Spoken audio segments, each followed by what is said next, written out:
Hello everyone, আসসালামু আলাইকুম। কেমন আছেন সবাই? আল্লাহর রহমতে ভালো আছেন, সুস্থ আছেন। যদিও ভিডিওটা আমার অনেক দিন আগের ছিল, আমি যেহেতু এখন ঢাকায় আছি তেমনভাবে আসলে ভিডিও করা হয়নি, তো এই জন্য আর কি আগের ভিডিওগুলো আপনাদের সাথে শেয়ার করছি। এটা হচ্ছে একটা কচুর রেসিপি, চিংড়ি মাছ বাটা দিয়ে কচুর একটা রেসিপি। আর এই কচুটাকে কে কী নামে বলে থাকেন অবশ্যই কিন্তু কমেন্টে জানাতে ভুলবেন না। তো কচুগুলো কিন্তু আগে থেকে মা কেটে দিয়েছে, আর এইগুলো এখন আমি ভালোভাবে পরিষ্কার করে কিন্তু ধুয়ে দিচ্ছি। আর কচু কিন্তু কাটার সময় কিন্তু অনেকক্ষণ পানিতে ভিজিয়ে রেখেছিলাম, এতে অনেকটাই কিন্তু কষ চলে গিয়েছে।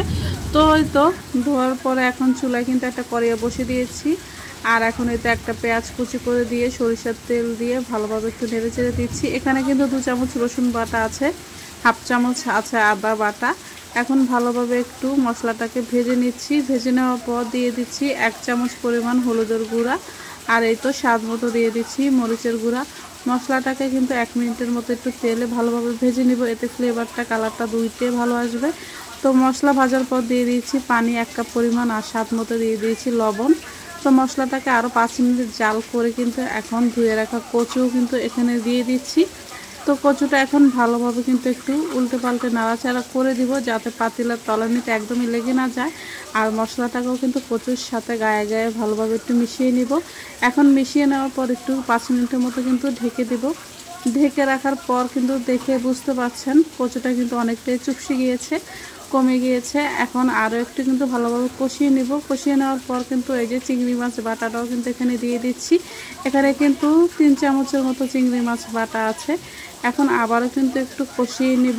কচুর শাক কিন্তু আমার চিংড়ি মাছ আস্ত বা বাটা দুইভাবে দিয়ে রান্না করলে কিন্তু আমার কাছে কিন্তু খেতে কিন্তু ভীষণ ভালো লাগে। আর গাইস, এখন কিন্তু প্রচুর বৃষ্টি হচ্ছে, এজন্য হয়তো আমার ভয়েসে সাউন্ড আসতেছে অনেক। আর আমার সাথে মেয়েও আছে, কিছুই করার নেই। আসলে মেয়ে আমাকে ছাড়া একদমই থাকতে চায় না, এই জন্য সবসময় মেয়ের সাথে সাথেই থাকছে। তো এই তো পানি কিন্তু দিয়ে দিয়েছি। পানি দেওয়ার পর কিন্তু দেখে বুঝতে পারছেন অনেকটাই কিন্তু সিদ্ধ হয়ে গিয়েছে, আর ঝোলটাও কিন্তু অনেকটাই ঘন হয়ে গিয়েছে। এখন একটু কিছুক্ষণ ঢেকে রাখবো। ঢেকে রাখার পর কিন্তু এখন আবারও কিন্তু ফোড়ন দিয়ে দিব, এতে ভালো একটা ফ্লেভার আসবে। অনেকটা কিন্তু রসুন কুচি করে দিয়েছি, এখানে 3-4টার মতো রসুন কুচি আছে। তো বাদামি রং হয়ে যাওয়ার পর কিন্তু কচুর শাকের ভিতরে দিয়ে দিচ্ছি। পরের ফোড়ন দেওয়াটা কিন্তু একদমই অপশনাল, আপনারা চাইলে দিতে পারেন, আর না চাইলে না দিতে পারেন, এতে কোনো সমস্যা নেই। আমার ভালো লাগে এই জন্য আমি দিয়েছি। লাস্ট পর্যায়ে দিয়ে দিয়েছি জিরা ধনিয়ার গুঁড়া হাফ চামচের মতো, এতে ভালো একটা ফ্লেভার পাওয়া যাবে। তো ঝোলটা যখন একদমই মাখা মাখা হয়ে গিয়েছে, এ পর্যায়ে কিন্তু আমি নামিয়ে নিয়েছি একটা বাটিতে। আর এই তো আমার কচুর শাকের কালারটা দেখে বুঝতে পারছেন কতটা ইয়াম্মি, কতটা জুসি।